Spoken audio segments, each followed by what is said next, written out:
আসসালামু আলাইকুম, সবাই কেমন আছেন? আশা করি সবাই ভালো আছেন। সকাল সকাল গাড়িটা নিয়ে বার হয়েছি, নগাঁও যাচ্ছি পাসপোর্ট অফিসে।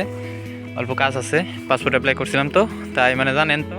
তো গাড়িটা নিয়ে বের হয়েছি আর কি, আরও দুইজনে বানাইবো। এই যে আমার ফর্ম, এগুলো নিয়ে যাচ্ছি নগাঁও।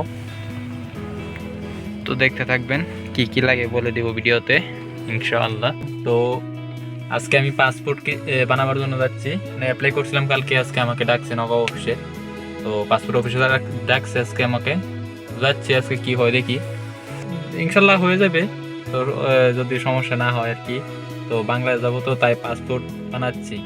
তো আপনারা ভিডিও দেখতে থাকবেন, কি কি লাগে আমি ভিডিওতে বলবো। কারণ অত সমস্যা নাই, আমি ভিডিওতে সব বলবো, সবাই বিস্তারিত দেখবেন। তো তারপরে আপনারা যদি বানান তাহলে বানাতে পারবেন।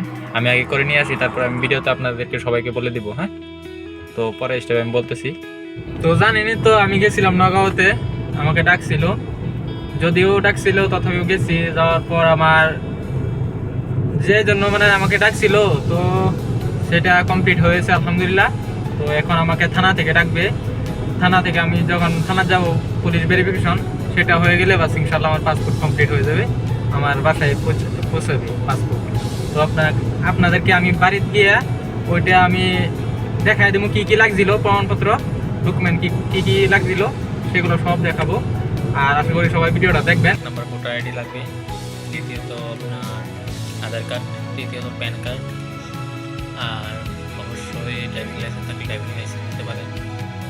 আর আপনার আপনার অ্যাপ্লাইয়ের সময় দিতে লাগবে। ইদানিং আপনি এইগুলা দিয়ে অ্যাপ্লাই করবেন, তারপর আপনার অনেকগুলা ডকুমেন্টস চাইবে, ওইগুলো দিতে লাগবে। ওইগুলো আমি পরের ভিডিওতে আমি বলবো।